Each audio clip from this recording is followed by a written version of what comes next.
नमस्कार सबाइके आज के आमी तोमादेर संगे साबुर एक अन्यरकम रेसिपि शेयर करब। साबु आमरा बेशिरभाग उपोसेर दिने खेये थाकी, सेई साबु दिये आज के एक अन्यरकम रेसिपि माने साबुर लुचि रेसिपि तोमादेर संगे शेयर करब। आशा करी तोमादेर भालो लागबे। एटा बानानो खुबই सहज, तोमरा जे केउ एटा बानाते पारबे। যদি ভিডিওটা ভালো লাগে অবশ্যই একটা লাইক করো। চলো তাহলে দেখি আমি কেমন করে সাবু দিয়ে লুচি বানিয়েছি। আমি এখানে বড় বাটি দিয়ে এক বাটি সাবু নিয়েছি। সেই সাবুটাকে হালকা ভেজে নেব। দেখবে সাবুটা যখন তোমরা ভাজবে তখন দেখবে ভাজতে ভাজতে সাবুর যে রংটা পাল্টে যাবে, তখনই বুঝবে যে সাবুটা আমার ভাজা হয়ে গেছে। সাবুটা ভাজা হয়ে গেলে এটাকে ঠান্ডা করে নিতে হবে। এরপরে এটাকে ভালো করে গুঁড়ো করতে হবে। তোমরা চাইলে এটা পাটাতেও বাটতে পারো, চাইলে তোমরা মিক্সিতেও গুঁড়ো করে নিতে পারো। দেখো আমি খুব ভালো করে গুঁড়ো করে নিয়েছি। একদম মিহি করে গুঁড়ো করতে হবে যাতে কোনো রকম দানা এর মধ্যে না থাকে। চাইলে তোমরা একটা চালনি দিয়ে চেলেও নিতে পারো। এবারে আমি এর মধ্যে দিয়ে দিব আন্দাজ মতো নুন। আমি এখানটাতে ঘরে যে লবণটা ব্যবহার করি আমি সেটাই দিয়েছি। তোমরা যারা উপোস করো তারা সন্দুক লবণ দিও। এরপরে আমি এর মধ্যে দিয়ে দিব একটা বড় সাইজের আলু। আমি সেদ্ধ করে সেটাকে গ্রেট করে নিয়েছি। তোমরা চাইলে আলু সেদ্ধ করে চটকেও খুব ভালো করে দিতে পারো। এই আলুটা দিয়ে এবারে আমি খুব ভালো করে মেখে নেব। আলুটা দিয়ে মাখার পরে এরপরে আমি এর মধ্যে অল্প অল্প জল দিয়ে মানে উষ্ণ গরম জল দিয়ে ভালো করে এটাকে মেখে নিতে হবে। আমি একটু একটু করে জল দেব আর এটাকে খুব ভালো করে মেখে নেব।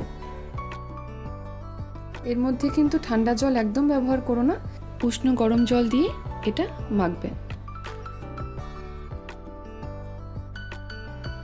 আমি এটাকে খুব শক্ত করে মাখবো না, খুব একটা শক্ত হবে না আবার খুব নরম হবে না, সেইভাবে এটাকে আমি মেখে নিব। দেখো আমি এরকমভাবে এটাকে মেখে নিয়েছি। এরপরে এর থেকে লেচি কেটে দেখো আমি বেলে নিয়েছি। এরপরে আমি একটা বাটি দিয়ে এরকম গোল করে সবগুলো কেটে নেব।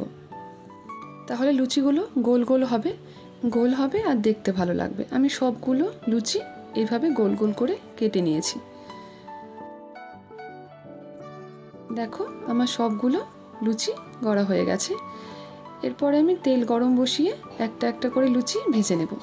লুচিগুলো দেখবে খুব হাই ফ্লেমে কিন্তু এগুলোকে ভাজার চেষ্টা করবে, একদম লো ফ্লেমে এগুলোকে ভাজবে না। একটু চাপ দিলেই দেখবে লুচিগুলো খুব সুন্দর ফুলে যাবে। এই লুচিগুলো খেতে কিন্তু ভীষণই ভালো লাগে। তোমরা যারা উপোস করবে তারা অবশ্যই এটা বানিয়ে একবার খেয়ে দেখো। আশা করি তোমাদের খুব ভালো লাগবে। আর এগুলো বানাতেও খুব সহজ, তোমরা দেখতেই পারলে। দেখো আমার একটা লুচি হয়ে গেছে, খুব সুন্দর ফুলে গেছে। এরকমভাবে সবগুলো লুচি আমার খুব ভালোভাবে ফুলেছে। এটাকে উল্টে দিয়ে আরেক পিঠ ভেজে নিচ্ছি। এইভাবে আমি সবগুলো লুচি এক এক করে ভেজে নেব। যদি তোমাদের ভিডিওটা ভালো লাগে অবশ্যই কিন্তু তোমরা লাইক করো। আর যদি তোমরা নতুন বন্ধু হয়ে থাকো প্লিজ তাহলে আমার চ্যানেলটাকে সাবস্ক্রাইব করো। দেখো আমি আরেকটা লুচি এর মধ্যে দিয়ে দিলাম, দিয়ে ভালো করে এটাকেও ভেজে নেব।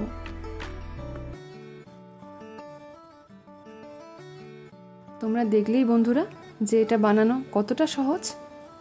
তোমরা অবশ্যই বাড়িতে এটা ট্রাই করো। আমার সবগুলো লুচি আমি দেখো ভেজে নিয়েছি। রেডি হয়ে গেছে আমার সাবু দিয়ে লুচি। লুচিগুলো দেখতে কতটা ভালো লাগছে দেখো। আর এগুলো খুব নরম হয়, তোমরা হাতে নিলেই বুঝতে পারবে যে এগুলো কতটা নরম। তোমাদেরকে একটা আমি দেখাচ্ছি। দেখো বন্ধুরা এটা কতটা নরম হয়েছে। তোমরা যখন এটা বানিয়ে খাবে তোমরা নিজেরাই বলবে যে এটা খেতে কতটা ভালো। তাহলে বন্ধুরা ভিডিওটা তোমাদের কেমন লাগলো অবশ্যই আমাকে জানিও। আর লাইক কমেন্ট করতে কিন্তু ভুলো না। ধন্যবাদ সবাইকে।